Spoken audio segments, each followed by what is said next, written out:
There's some evidence to believe that Lil Cam is the person who was in the yellow hoodie in one of the videos the TMZ managed to come up with. Multiple insults posts on his social media show that. He wasn't a big fan, man. These guys around you, I don't trust. They had guns all on their seat. What's good, Rizzle fam? You know, ever since Takeoff'S untimely death, the stuff that has been circling around the internet just ain't been right. From wild conspiracy theories to the blame games, the internet's been in chaos. And now it looks like the alleged shooter, Lil Cam, had the nerve to clown Quavo after Takeoff'S death. You probably know by now, one of the legendary trio Migos ain't with us no more. Sadly, Takeoff was involved in an accident that took place in the night between the 31st of October and the 1st of November, which resulted in the loss of his life. Quavo and Takeoff both attended an after party at a bowling arena in Houston, Texas. All the problems arose once they actually left the spot and stood in front of the arena where an altercation happened. Quavo had a verbal argument with the person who had not been identified yet. A crowd of people formed in front of the bowling arena where words were getting tossed around. The leaked video shows clearly that Quavo did have a quarrel with someone, but he tried to walk away from it. It wasn't until he moved away from the person that guns went off. But as soon as he turned his back to the unknown dude, someone in the crowd opened fire, and the opposing party fired back as well. In the heat of the moment, there were bullets flying all over the place, and 3 people got shot. 2 people, a woman and a man, were hospitalized and made it out without injuries. Takeoff, however, wasn't that lucky. He was probably hit with one of the first bullets that were fired. Unfortunately, he got shot in the head. As soon as he got shot, he fell to the floor and lost consciousness. Quavo quickly came over to him, but there was very little to be done. Not even a nurse who was there and heard Quavo begging for help couldn't do much to help. Takeoff had died in their hands, and the police pronounced him dead just moments after they arrived at the spot. Devastated family, friends, and fans gathered at Atlanta State Farm Arena. 21,000 people gathered in order to celebrate Takeoff'S life. Cardi B, Offset, Quavo, Justin Bieber, Drake, and many more paid their homage and held speeches in his name. Even though he didn't usher anything on social media since his nephew passed, Quavo finally left a lengthy message for Takeoff on his Instagram account just a few days ago. A lot was said in there, but this is how he started the note. "It's so hard to tell you I'ma miss you because you always with me and we did everything together. Since we were kids, you've been by my side looking up at me, and my eyes waiting for me to make the next move. Then you followed up right behind me. You always made sure I did first so you could do it right with me." He also posted a collage of photos of him and Takeoff. The photos range from when they were kids all the way up to the latest album drop, only built for infinity links. Takeoff is no longer with us, but the mystery of his death still remains.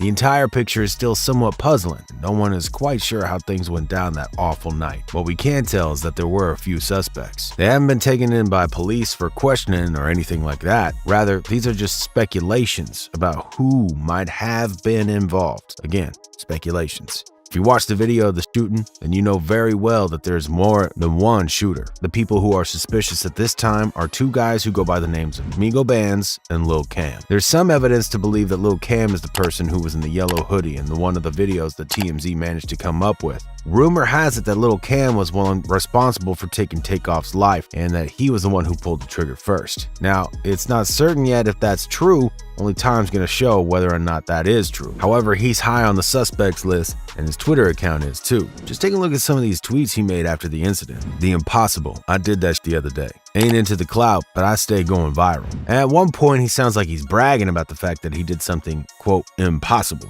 Now, he didn't state it directly, but everyone knows what he's hinting at. But that's not all the clowning that Lil Cam did to make it even more bizarre. He says that he's not into the clout, yet he's posting all these tweets. It makes no damn sense, man. However, this tweet is what got the most attention of anything that he put online. He wrote, "Most of that cap, can't go for that you say, is facts, prove it." Why in the world would he put that up on the internet for everyone to see just days after Takeoff passed, knowing that he's in the scope of a lot of people? He's pretty much admitting that he did it, but there's no real evidence for his crime. That's not all though. An Instagram conversation he made its way to the internet a couple of days ago, and it seems like Quavo and Takeoff knew about the Lil Cam threat long before anything happened. It's no secret that Lil Cam hated the Migos and envied their fame and respect. Multiple insults posts on his social media show that. he wasn't a big fan, man. But Takeoff and a lady who was with him that night talked about the possibility of Lil Cam doing something that could hurt them. The girl who was seeing Takeoff said, "These guys around you, I don't trust. They had guns all on their seat." Then later in the conversation, she also said,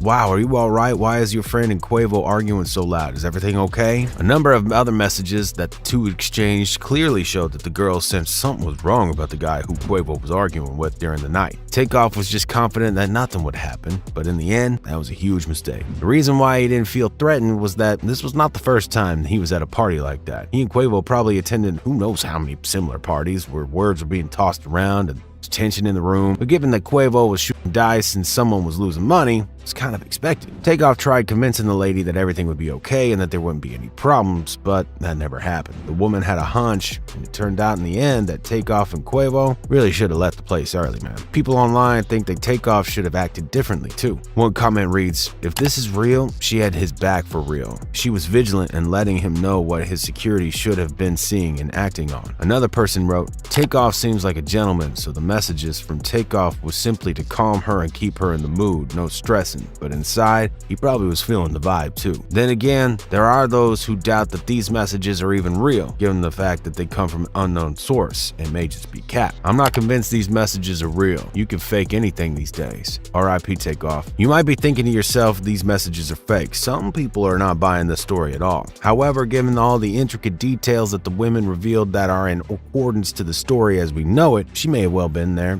and chat could be real. What we know for a fact is that Lil Cam should have known better to post anything online at all. Guilty or not, he should have kept his mouth shut. One person wrote, "Worst thing he could do is take to social media and say anything so the whole world can see. It's in his best interest to keep quiet and speak with a lawyer. Very tragic that Takeoff lost his life over some BS. Prayers and condolences to his loved ones. The current state of hip-hop industry is just plain old ridiculous. With all the losses that we've taken this year, you can't say that he's not right. PNB Rock, Low Key, Trouble, and now Take. Something needs to change in the hip-hop world, man. There's just too much senseless violence and people can't take it anymore. We hope times that lay ahead bring us more positive vibes." Thanks again for watching to the end of the video. If you like what you saw, be sure to click like and subscribe. Check out this next video, and as always, remember to keep it real.